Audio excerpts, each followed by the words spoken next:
Shabbat Shalom to all of you. Today we are ending our book of Leviticus by Yikra HaSefer, and we say, Hasach Hasach Beni Hasek. You know, be strong, be strengthened. We finish the third book of the Torah. And then next week we start with the Bamidbar, who is my special book because it's the book of my my bar mitzvah, and I had a special understanding about that portion. But let me tell you about this book first of all, in a picture, in a whole picture, and then I'm going to make certain ideas bringing out.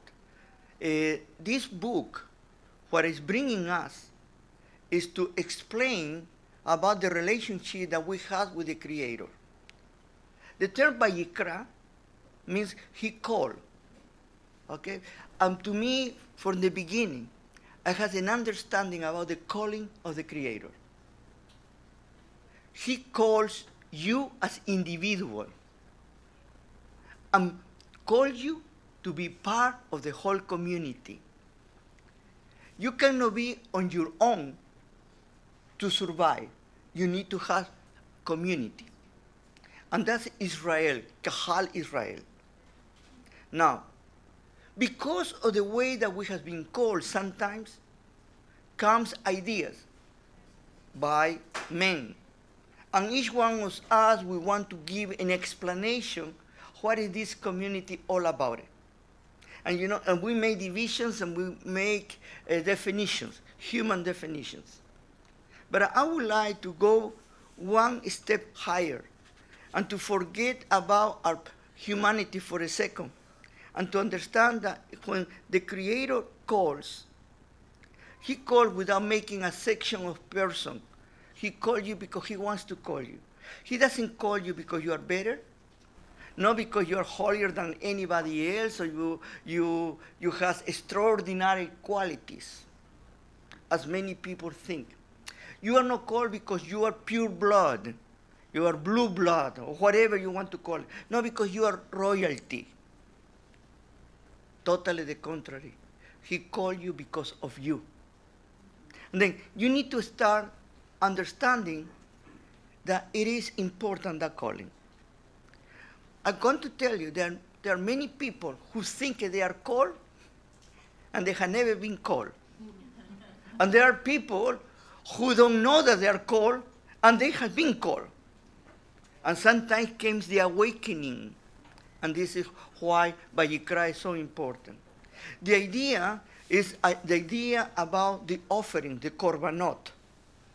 This is the idea of approaching the Creator. To approach the Creator needs to be in a way that we hear his voice and we come to him. And we realize that we are not capable to come on our own and that we need to do something about it. And there is where the idea of teshuvah is derived. Teshuvah means, for many people, teshuvah has become a theological word, you know, repentance. It's totally the contrary. Teshuvah means to coming back home. Okay, that's what is teshuvah, coming back home. And when you're coming back home, our Messiah Yeshua gave us a beautiful, beautiful mashal, a beautiful parable, the prodigal son. And that is a beautiful picture that you can put it there. And you're going to see how you are enhanced when you understand. Because you know that you have been away from the Father, but you realize that it's better to be with him than to be without him. You realize that, and you go back to him. But you have had always known him. You know that he has been with you. And coming back, what do? You acknowledge everything that you have done. You recognize, and you're trying to make it right. You know? And how your Father receives you with open arms, and he accepts you. Again, he never rejects you. I always say to people in this way, our Creator never abandoned you. You abandon the Creator. He's always there. You are the one that's running away from him. Remember that. Okay. The next thing is about to be presentable. You know, I talk about this, about to be presented before the king, before our Creator. The presentation of our Creator is not an external presentation, as many of us, we make it that much emphasis. The true presentation to our Creator is internal. And this is where the idea of tahor and tamei, clean and unclean, comes. Because why? He does an X-ray, he has X-ray vision, you know, and he can see you inside you. And he weighs your heart. It's interesting that this morning, the half Torah that we have read, Jeremiah Hanavi, the prophet Jeremiah, chapter 17. And you know, and I repeat so many times those verses, you know, cursed be the man who trusts in man, blessed be the man who trusts in God. Who can know the heart of man? Deceitful it is. I, say the Lord, know the heart of men, and I test their hearts, and I weigh their hearts, and I deliver to them accordingly. Yeah, and this is the idea about tahor and tamei. We need to come to him, and we need to come clean. And the only way that you can come clean, again, you need to go back to teshuvah, acknowledging. This is, if you do not acknowledge your own mistakes, you cannot get out of your mistakes. You can have a fault, but if you deny that you have a fault, you will never get out of that fault. No, sometimes you need other people to tell you, because sometimes you don't know. This is the reason also that one of my favorite Psalms is 139. And my last two verses, 23 and 24, search me, O God, and look within me and see what is wrong and show me. Why? Because in that way I am aware of what I am doing wrong in order not to do anymore. And help me not to do it anymore. Help me not to do anymore. In that way I can worship and I can be with you. You know, this is so beautiful that when we put all things in order.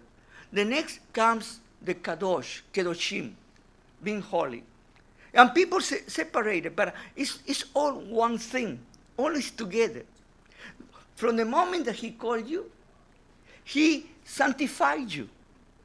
And what I mean sanctify you, he put a little halo over your head. No, what he's saying is, now you are mine. You belong to me. You are my property. I gave you away, now I'm picking you up. Picking you back because I want that you be with me. And then they say what it means to be holy, to be part of him, to be separated from him. Now, you can be holy for other things too, for evil things. And you're holy, very evil holy, but you're holy. But you're separated.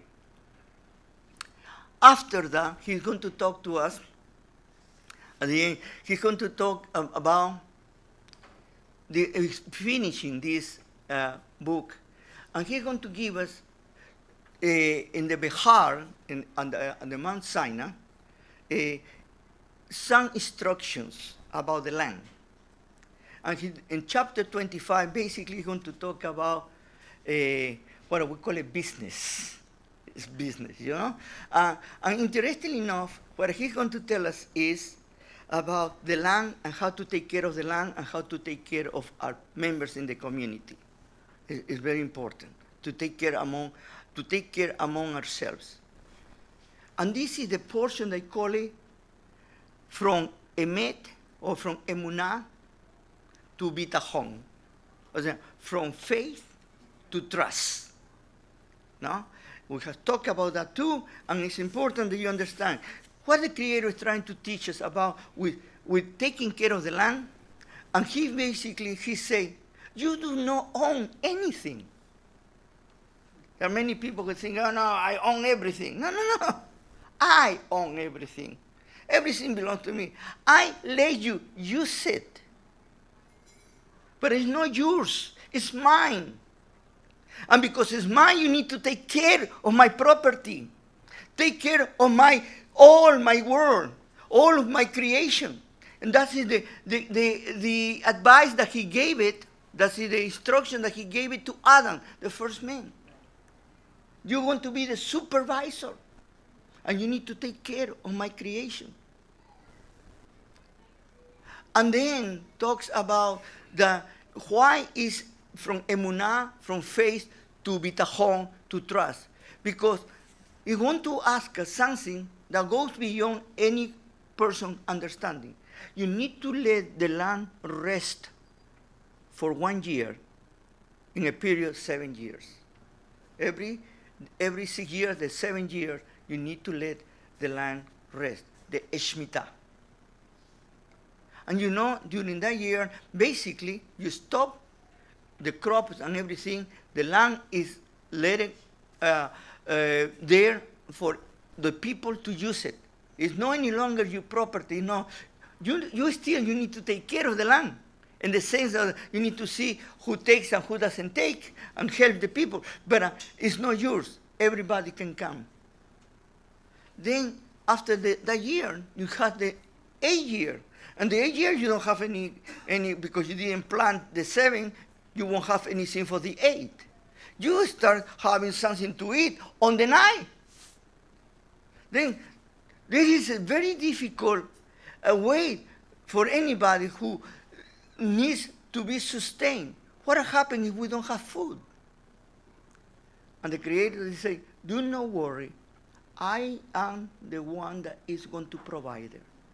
He is the provider. He is the sustainer. He is our holder. And everything, when we trust in God, everything falls in the place. And, in this portion, in verses 25:14 and verse 17, there is one they say, do not do wrong to your fellow. And the word that's used there for doing wrong is, in other words, means do not trick your fellow man. Sometimes we as human beings, we trick among each other. We deceive among each other. And why for him is so important? Because this is talking about business. When you do something, and you do it in the wrong way, even that maybe you can catch pretty soon a lot of benefits, sooner or later, you are going to pay for it. There is a consequence. If you are a businessman, and you are a crook businessman, I can assure you that sooner or later, they are going to find you. And sooner or later, you are going to pay the consequences. And you're going to see. For example, many people try to sell you something, and they say, this is really good. This is the best. This, the most popular are sorry to say to you, but the car salesmen are the ones that have the worst reputation in the world, no? Because they say they come to you, a used car, and say, this car has been used only by one old lady, and only from her house to the church or to the place of worship, and coming and going. That's all that she uses. And she's 95 years old, she barely can drive. And you look at the odometer and say only 12,000 kilometers for a car that has 10 years. Wow, you say that is a deal. They have turned the odometer back, they have cleaned it, and that is a lie. That is being deceitful, that means being crooked. But there are many things. People say, oh, I just buy it recently, and they have it forever. Oh, this is only one owner, and they have more than 25 owners. This is the problem when they sell you something. This is a unique piece, and it's all over. Things like that, and people are taken. Okay?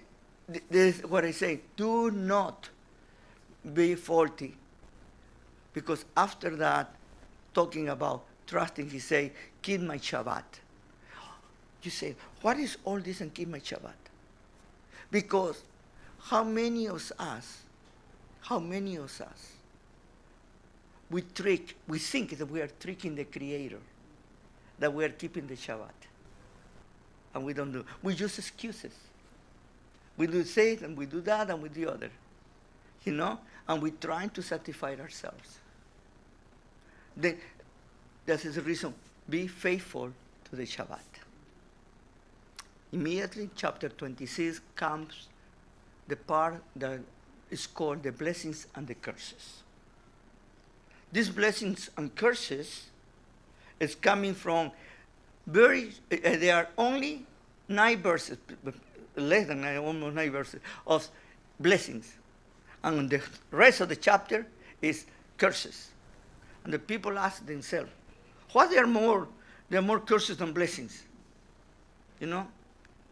I heard one rabbi to say that, stop thinking that this is that God doesn't punish you on this and God punishes you and the curses are there to put you fear in order that you do what you need to do. That's one rabbi. There are other rabbis who talk in different way. To me, the Creator is not here to catch you or to try to tell you how bad boy you are or how bad girl you are. He's here to help us. Let me put this in this picture, You have your children, your little children. Children, we understand by child psychology that children really can be trained from 1 to 6 years old. After the 6 years old, they are made. You cannot do more to them. They keep adding. But the molding time is those basic 6 years. And what you do in those 6 years, if you become a very permissible parent, I can assure you that your child is going to be very permissible. If your child doesn't learn to have what we call respect for elders, adults, respect for authority in that period of time, because doesn't respect his or her parents, you're going to see that child is going to end maybe in a very small room, you ask yourself, what the children, I know, children are not born bad, but they are trained. The Mishlei, the book of Proverbs, you're going to see so many verses that say, train the child when it's time. Don't hold the road, show them your love. Let me ask you something. What kind of love is this given with the road? The answer is, if the child is not trained to do what is right, it's going to end in the wrong way. Today, the psychology today that started from the 60s, from Dr. Spock and all this new revolution of child psychology. Let your children do whatever to do. Do not destroy their initiative. Do not destroy their soul. Do not destroy the way of growing, And they grew up like a wild beast. At least the wild beasts, they know who they kill and who they eat. Here, no. They're totally tremendous. And then you say, what I has done? Later on, Mishlei is telling you, if you correct your child on time, your child is going to be good. If you do not correct your child, you're going to suffer the consequences later on. This is basic wisdom from the Creator to us. But we know better. Why? Because we have become humanist. And this is the difference that what is teaching today, the Torah in comparison to what we live today. Today, believe me or not, many of us, we think that we are more humane and more wise than the Creator. that we wouldn't do it, what he did. We are better than he is. And this is a problem about making holier than thou or better than others. Or I know better. We need to have an attitude of really not only reverence to the Creator, but to be humble, to humble ourselves before Him, and to be open-minded and to learn from others too. Do you remember that I has told you that my father, blessed be his memory, used to say to me, son, there are two ways that you can learn through experience. One, through somebody else's experience, or through your own experience. But I want to tell you, it's less painful to learn through somebody else's experience. Hurts more when you learn through your own experience.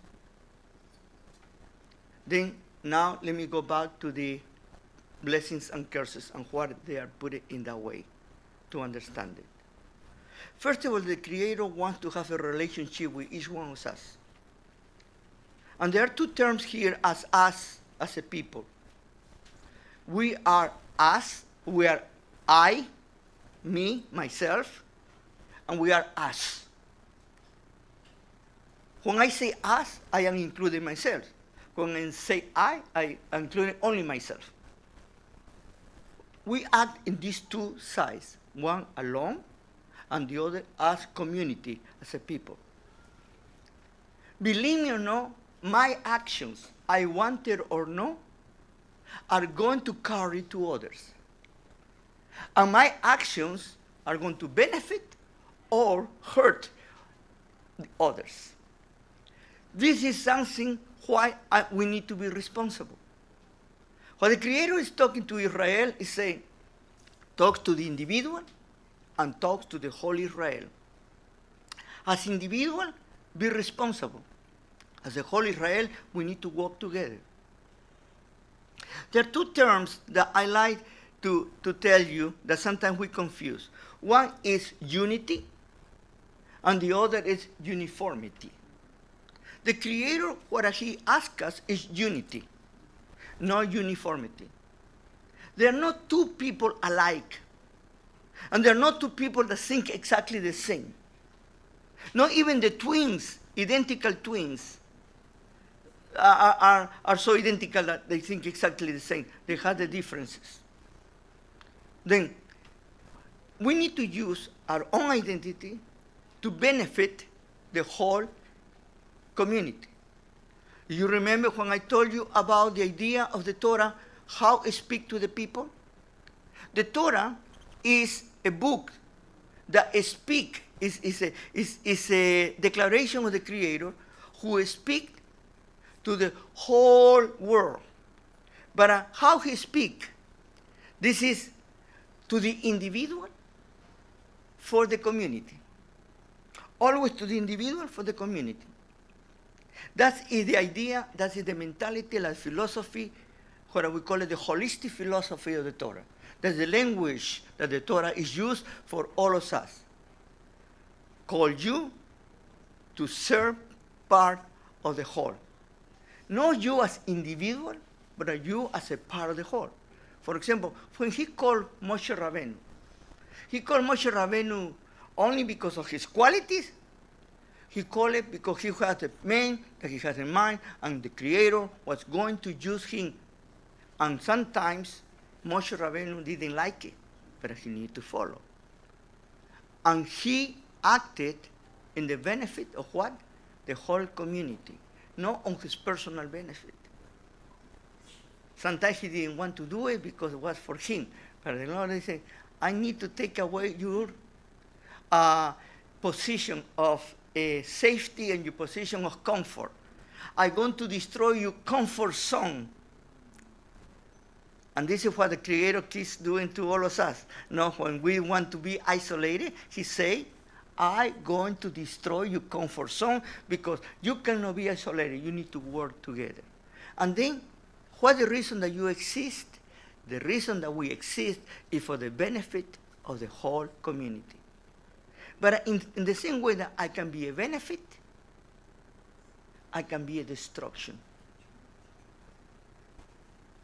can play one or the other way. This is the reason that we have the blessings and also have the kalel, or the curses. And these curses, we call it, the Rabbi, they call it the tochecha, the admonition, that with like the warning. It's not that the Creator is saying, look at what is going to happen to you if you do this, and I'm going to punish you. But what he's saying to you, it is, be aware that your actions brings consequences. And your actions could be destructive, not only to you, but to the whole community. We have a lot of pictures, because the language of the Hebrew language is a pictorial language. It is not a cognitive language. Cognitive means that it's a language that describes and defines ideas. The Hebrew language is totally the opposite. It's picture. They're going to show you through pictures ideas. This is the reason that our Messiah, Yeshua, how he spoke with mashals, with parables. Why he spoke with parables? Because that was the way that the people could understand better the idea. And the parables were literally, no, what they were the message, the principle. And that's why the Torah teaches principles. Literalism doesn't help. There is a saying, the letter kill, but the meaning enhance you. Is more important, what is the teaching that comes out of that. Then, you have the tochecha, the warnings. Many people, including myself, we are sometimes in the situation that we say, well, I am on my own. And we do not realize that with that attitude, we are hurting other people. Just lately, I had the opportunity to participate helping somebody who totally the opposite.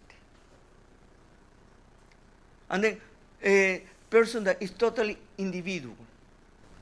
And I went, and finally I was able to talk to him, and he realized that he needs people to be helped. He cannot be alone. No? But what happened is, why we are so afraid to be part of the community? Because when you're part of the community, you have something that you need to give up. Your individuality. You need to form part of the collectivity. And when you're part of the community, you are going to be seen the way that you are. Sooner or later, they are going to know who you really are. How long each one of us, we can play the game of acting. We can be good actors. But sooner or later, you are going to be known for who you really are. By your action, by your things, whatever. That's it, all of us. And what happens when you are discovered? Usually you feel very uncomfortable. And you have two choices. To accept it and to make it right, or to go someplace else where they don't know you. And this is, it's painful. Being in community is not easy. We start scratching among each other. That's part of being community. And if you're Jewish, it's even worse. They don't call us nosy for nothing. No? But that's the way. But we are always, our desire is to improve and to help. Okay? Selfishness needs to be taken away. Many people, they're afraid to do something wrong for the punishment. And our Creator is not telling us for the punishment. Totally the contrary. Many people trying to do good for the Olam Haba, for the afterlife. You know, at least if they think in this way, I want to put all my money and this, and I am saving for my elderly age, and they say, I want to be saving for the Olam Haba. I want to do my mitzvot. But my mitzvot has a reason. I am accumulating good deeds for the next life. And you want to be surprised. But in the Torah, there is no one time the Torah talks about the Olam Haba. Talks about now.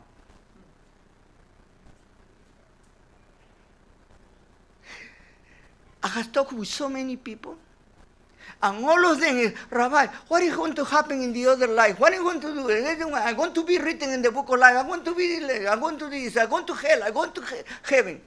You know? The question is, what are you doing now? You know that our Creator is not limited by time? Because time doesn't exist on Him. You know, that was one of my greatest revelations when I was a young man studying physics. You know, when I started studying the theory of relativity, before even the quantum physics. And I am so grateful to my dear friend Albert Einstein, because he helped me to understand about the Creator in a way that I never ever could understand, because I was coming from being an atheist, a very proud atheist, to now to understand and to humble myself and to eat my own shoes, put my foot in my mouth, and repent for everything that I say before. Well, I still need to keep repenting anyway. But, you know, I understood something about this theory that made me understand better. The Creator is not under time.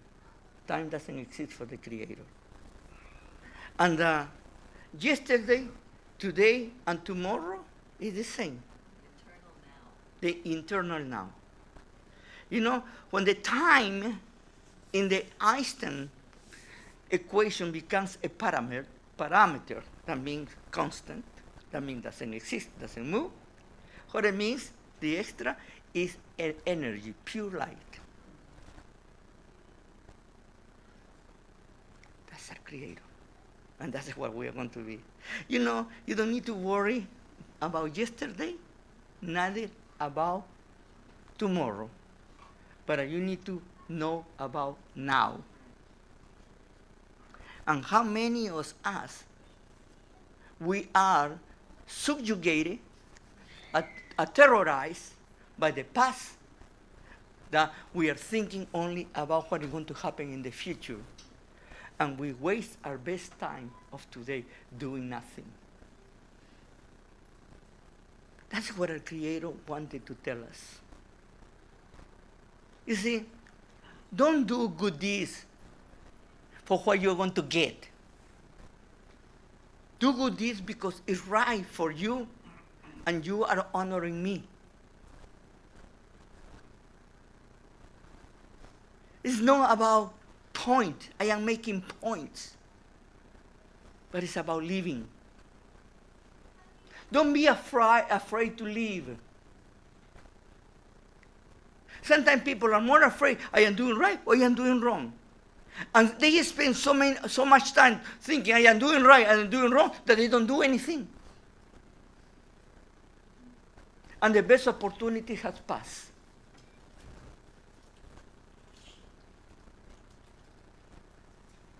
How we can practically take the Torah for us as a book of principles.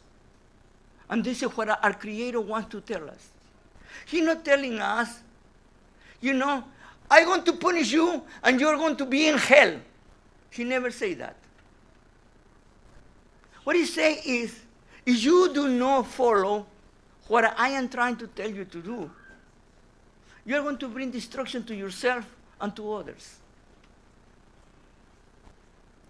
If you do not follow my warnings, you don't follow my advice, you're going to hurt yourself. There are many of you here that have been telling for a long time, and I appreciate that. It's like a rotten song sometimes, but I appreciate, about that I need to eat right, that I need to, my body, and this kind of thing. Many of you are right. If I don't put in this body good things, what is going to happen later on? I'm going to suffer the consequence. I already know. My problem is to try to put in practice many things. It's not that it's not right or it's wrong. It's to do it sometimes. When a dietitian tells you, don't eat this food because it's not good for you, did the dietitian hate you? No, he's doing it for your own good. And now you do it, you don't do it, that's your problem. Now, you know what is interesting? When God created everything, he said, Tomeo, everything was good. But not everything is good for me. And it's how I use it. Then this is when we need to exercise, believe me, is more our common sense. He gave us brain. You had heard me that has talked to you about Behar-Bechukotai, because this is part of the Tochecha, the admonition. The Creator tells you, if you go through this way, you're going to suffer the consequences. You have free will. You can do it, or you cannot do it. And sometimes, it's very hard when you get into. It's very easy to get into the trap. It's very hard to get out of the trap. How many people has known that start saying, oh, this no nothing. I can take care of this. I can take care of this. I can take care of this. Finally, that thing took care of them. I know many people, among them is my own dear father. He was a heavy smoker. And believe me, was not nice to die with emphysema. I love him, and we told him, you need to stop smoking. He stopped smoking, but it was too late.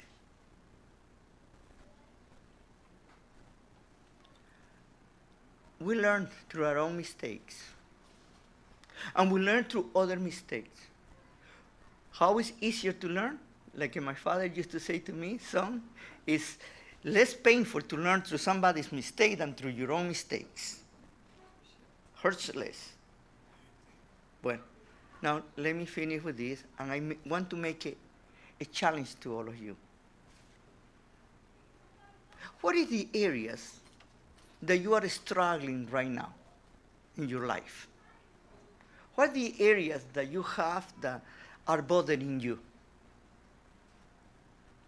What are the areas that you are not happy with yourself? You can make it 1, 2, 3, for example. The next thing is, are you doing something about it? Many of us, what we do, and when we know that we have a problem, what we start doing, if you are a Jewish person like me, what we start? We complain. Quejarse, or kebeshin in Yiddish, no? Beshin. But that's what we are, very good. But that will help you. You need to take action. Taking action is the most difficult thing. And this is how we improve. Don't be afraid somebody tells you that there is something that you need to improve. Totally the contrary, be grateful. A Mishlei Proverbs, a true friend is the one that tells you like it is. But a not good friend is who's going to lie to you only to get something from you. He's going to put you sugar, coat you with sugar. Our Creator is our best friend. Blessed be Him. He wants the best for us. Then start looking at yourself first. Ask this question. Is my life such a way that through my life I am able to help other people? Is my life in such a way that I am influencing other people for good? Not for bad, for good. Is my actions such a way that I can help others? Parallel to this, I am taking responsibility for my own actions. You know, we are the champions of passing the buck. We are very, very good to blame somebody else. You know, I want to be honest with you, I had so many circumstances that have happened to me. And it's in my natural way of self-defense, immediately, I will think somebody wants to hurt me and wants to do something against me. But after I get out of that mode, I immediately say, what I am doing that is wrong. You see, the other person can do whatever they want to do and can say whatever they want to say. But I am responsible for me. I cannot be responsible for others. You know how you hear that there was a president of the United States say that the buck stopped here? It was an American president, I don't know which one it is because they are fighting who say first, but that's it. But the buck stopped here. When something happened to you, don't look who did it to you. Look first of all, what am I doing? Don't pass the buck. And this is what we call it true teshuvah. Because we are acknowledging about ourselves, and we go directly to the Creator, and He is expecting us or waiting for us with open arms, because He already knows our heart, as we say here in Jeremiah, that He searched our hearts and looked within, and we cannot deceive Him. And if we think that we can deceive Him, we are lost. Then we are being called by Him. He knows about us. We are responsible for our actions. We cannot blame others for what we did. And at the same time, we are here for today. What we can do today, that is the most important thing for this day. Shabbat Shalom.